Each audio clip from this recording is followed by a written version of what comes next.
लड़की अगर दूसरे घर जाए तो उसको पहले ही मतलब खुद ही इंडिपेंडेंट हो के बाकी जाकर उसको ना किसी और मर्द पे डिपेंडेंट होना ना पड़े। टिकटॉकर सना यूसुफ ने अपने वालिद को उमर हयात काका के बारे में कितना बताया था, क्या चीज़ें बताई थी, कितना उसको खौफ था, डर था कि ये किसी हद तक चला जाएगा, या उसने कैजुअली अपने वालिद को उनके बारे में इन्फॉर्म किया था। 2 जून की शाम वालिद को बाहर किसने बुलाया था, कातिल काका डायरेक्ट सना यूसुफ के कमरे में किस तरह से घुसा, सीसीटीवी फुटेजेस जो हैं वो हकीकत खोल चुके हैं। उन्होंने बहुत सारी बातें बता दी हैं। मेरे पास लग्जरी गाड़ी है, मेरे पास पैसा है, मैं बहुत अमीर हूँ, मेरा बाप जो है वो बहुत बड़ा बिजनेसमैन है। उमर हयात कैसे सना को बेवकूफ़ बना रहा था। मोबाइल फोरेंसिक ने जी राज को बेनकाब करना शुरू कर दिया है। रिक्वेस्ट है चैनल को सब्सक्राइब करें, वीडियो को आखिर तक ज़रूर देखिएगा। आप सबको याद होगा कि जब नूर मुकद्दम को कत्ल किया गया था तो उनकी उम्र 28 साल थी। इसी इस्लामाबाद में जब सना यूसुफ को उसके घर में गोलियां मार कर बेदर्दी से कत्ल किया गया तो उसकी उम्र सिर्फ और सिर्फ 17 साल थी। उसने अपने कातिल को जो दोस्ती के लिए कभी हाँ नहीं किया था।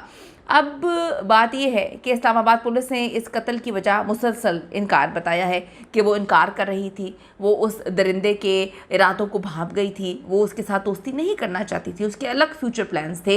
वो प्री मेडिकल की स्टूडेंट थी, वो पढ़ाई में बहुत अच्छी थी, वो अपने जो है गाँव का नाम रोशन करना चाहती थी। वो गाँव जहाँ पर इंटरनेट नहीं था, वहाँ पर लोग ये नहीं जानते कि कितनी बड़ी टिकटॉकर है, वो वहाँ पर जाकर उनके लिए कुछ करना चाहती थी। तो पिछले 1 साल में उसने काफ़ी ज़्यादा ग्रूम किया था। उसको इंटरेस्ट नहीं था कि वो इस तरह के किसी शख्स के साथ, लड़के के साथ दोस्ती करे। अब जी आप देखें कि मुसलसल इनकार कत्ल की वजह बना। इसकी ज़िंदगी उसके कातिल की ख्वाहिशों, उसके गुस्से, उसके मंसूबे, उसकी पिस्टल से बड़ी दूर थी। जहां उसे बड़ा होकर डॉक्टर बनना था और मज़े मज़े की मासूम वीडियोस बनानी थी, डॉक्टर बन के अपने गाँव में जो है गाँव के लोगों के लिए बहुत कुछ करना था। उसने सोशल मीडिया पर जो है ताक में बैठे मर्द बच्चों को मुसलसल इनकार करके ज़िंदगी में जो है वो आगे बढ़ाते हैं। ये बहुत सारी चीज़ों को वो देख रही थी, समझ रही थी, और उसको इंटरेस्ट नहीं था। वो तो अपनी ज़िंदगी में काम कर रही थी।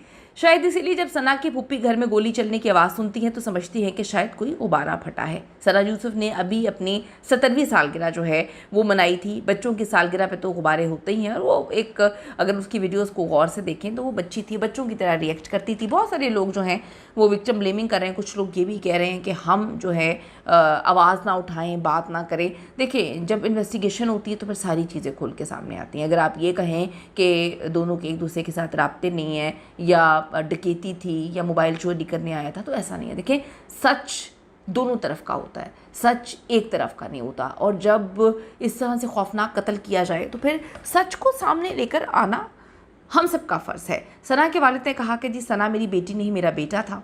धमकियों की वो कोई इतनी डरती नहीं थी, धमकियों को वो कुछ नहीं समझती थी। और सना ने सोशल मीडिया पे आने से पहले बड़ी हमने उसकी तरबियत की थी। वो जो कुछ कर रही थी हमें मुकम्मल उसने एतमाद में रखा हुआ था।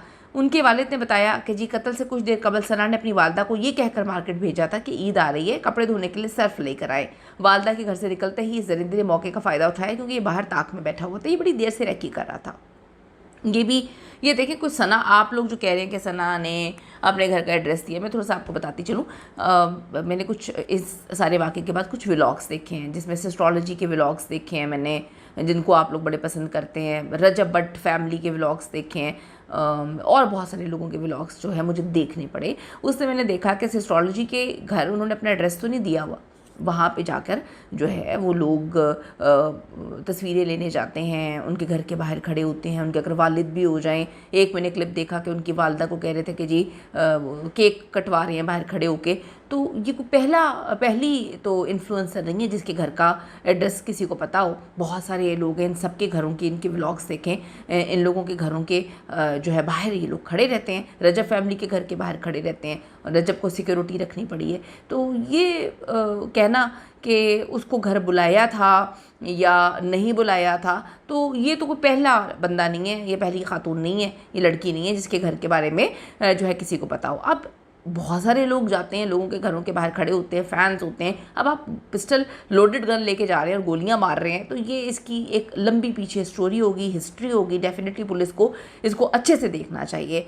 अब सना यूसुफ के वालिद ने कहा कि इनकी बहन जो है वो घर पे मौजूद थी, जिनको इस दरिंदे ने कत्ल करने की कोशिश की है। उनकी ज़िंदगी थी, ये गन उन पर तान के खड़ा रहा, वो गोली चली नहीं है। उन्होंने फायरिंग की आवाज़ सुनी तो उनको लगा जैसे कोई गुब्बारा फटा है। बाद में सना के कमरे की तरफ दौड़ लगाई, उन्होंने मुलजिम को बाहर निकलते देखा, वो मुलजिम के पीछे भागना शुरू हो गई क्योंकि उसके हाथ में सना का मोबाइल था। उन्होंने कहा चोर है और जो है ये इस तरह से भाग रहा है। मोहल्ले को उन्होंने इकट्ठा किया, लेकिन उनको नहीं पता था कि सना को इसने गोलियाँ मार दी हैं। सवाल ये है कि उमर हयात काका इतनी आसानी से सना यूसुफ के कमरे में पहुंचकर उसको गोलियां मारने में कैसे कामयाब हो गया। ये इतना इम्पॉर्टेंट क्वेश्चन है कि पुलिस को इसकी हर हाल में इन्वेस्टिगेशन सही से करनी चाहिए, जबकि सना उसको इनकार कर चुकी थी। आपने इनकार कर दिया तो आपकी इतनी हिम्मत कैसे हुई कि आप उसके कमरे में घुस गए। उमर के पुलिस कस्टडी में दिए गए बयान ने ये गुत्थी जो है वो सुलझाना शुरू कर दी। उमर का कहना है कि दोनों के दरमियान 29 मई को मिलने का फैसला हुआ। जिस रोज़ सना की 70वीं सालगिरह थी, उमर हयात 29 मई को फैसलाबाद से तहरीफ लेकर इस्लामाबाद पहुंचा। 6 घंटे तक मुसलसल सना को कॉल्स करता रहा, मिलने का तकाजा करता रहा, जिस पर सना उसको टालती रही और कहती रही कि आधा घंटा रुक जाओ, आधा घंटा रुक जाओ। इसने पुलिस को बयान दिया है। आखिर में 29 तारीख को सना उमर से मुलाकात से इनकार कर देती है, जिसके बाद उमर तमाम तहरीफ फेंक कर गुस्से में फैसलाबाद वापस रवाना हो जाता है। सीनियर सहाफ़ी अयाज अकबर यूसुफजई ये बताते हैं उनके मुताबिक कि इसके बाद इनकी गुफ्तगू दोबारा शुरू होती है। नाराज़गी के बाद दोबारा राज़ीनामा शुरू होता है, जिसके बाद 2 जून को दोबारा मिलने पर दोनों राज़ी हो जाते हैं। कत्ल के रोज़ दोनों की मुलाकात तय हुई थी। उमर हयात 2 जून को फैसलाबाद से पब्लिक ट्रांसपोर्ट में सुबह 5 बजे इस्लामाबाद 26 नंबर चुंगी पहुंचा और वहां उसने ऑनलाइन फॉर्चूनर गाड़ी बुलवाई, जिसमें बैठकर वो सना के रिहाइश गाह के करीब पहुंचा। ड्राइवर समेत वो गाड़ी में कुछ दूर जो है उसको पार करके मुसलसल सना को कॉल कर रहा था। वो सो रही थी उस वक्त, उसने फ़ोन नहीं देखा। जागने के बाद सना ने उमर का उससे रब्ता हुआ, जिस पर सना ने उसे कुछ देर में मिलने का कहा। फिर 12 घंटे तक तकरीबन शाम 4 बजे तक ये सिलसिला जारी रहा। 4:30 पर सना ने वालिदैन का घर में बताकर उमर से मिलने से फिर इनकार किया। अब यहाँ पर सवाल उठा रहे हैं कि क्यों मिलने के लिए उसको बुलाया जा रहा था, वो क्यों आ रहा था, क्या वजह थी। सना अपने वालिदैन के हमरा घर की पहली मंजिल पे रहती है, ग्राउंड फ्लोर पर दीगर किराएदार रिहाइश पजीर है। ये बात उमर को अच्छे से पता थी। गुस्से में उमर ने उसके घर पहुंचा, अंदर जाने का रास्ता तलाश करने लगा। वो फैसलाबाद से ही पिस्टल इस बार लेकर आया था। ग्राउंड फ्लोर पे रिहाइश पजीर खातून किसी काम से बाहर गई, वो दरवाज़ा उन्होंने बंद नहीं किया। दरवाज़ा जो है उन्होंने थोड़ा सा भेड़ कर चली गई। हवा से दरवाज़ा खुला, उमर को मौका मिला, जो बाहर ही इंतज़ार कर रहा था वो फ़ौरन अंदर गया। लोडेड गन उसके पास थी, सीढ़ियों से ऊपर सना के कमरे में चला गया। उसको कमरे तक का पता था। उस वक्त घर में सना और उसकी फूफो थी। टिकटॉकर उमर को अपने कमरे में देखकर परेशान हो जाती हैं, कहती हैं कि यहाँ क्यों आए हो, यहाँ तो कैमरे लगे हुए हैं, मेरे घर वाले आ जाएंगे, यहाँ से तुम बाहर चले जाओ। उस वक्त ये आपे से बाहर हो जाता है। सना कहती है मैं तुम्हें पानी पिलाती हूँ, रिलैक्स हो जाओ। बातों को नज़रअंदाज करता है। वो इतना हाइपर होता है कि वो सीने में 2 गोलियाँ मारता है, शदीद ज़ख्मी होती हैं और वो फिर इंतकाल कर जाती हैं। इस दरिंदे को कैफरे किरदार तक ज़रूर पहुँचाना चाहिए। दरिंदा किसी भी तरीके से जो है, किसी भी तरीके से किसी भी रियायत का मुस्तहिक नहीं है। ये एक दरिंदा है। ऐसे दरिंदे हमारी सोसाइटी में मौजूद हैं। अगर पुलिस को इस बात पर इन्वेस्टिगेशन करनी चाहिए कि क्यों उनका रब्ता हो रहा था, क्यों मिलने के लिए टाइम जो है तय किया जा रहा था। अगर टाइम तय किया जा रहा था तो क्यों मुलाकात नहीं हो रही थी, ये लोडेड गन क्यों लेकर आया था। ये बहुत सारे सवालात हैं, हम चाहते हैं इनके जवाबात हों। और देखें, वालिदैन को हर हाल में अपने बच्चों पर नज़र रखनी चाहिए, देखना चाहिए। जितने मर्जी बड़े बच्चे हो जाएं, आपके लिए वो बच्चे रहेंगे। बच्चे आप जितने समझदार नहीं हो सकते। ये दरिंदा, इसकी इतनी हिम्मत कैसी। इसके माँ बाप कहाँ पे मरे हुए थे, कहाँ पे सोए हुए थे, उनको नहीं पता उन्होंने घर में क्या गंदगी पैदा की है जो इस तरह की हरकतें कर रहे हैं।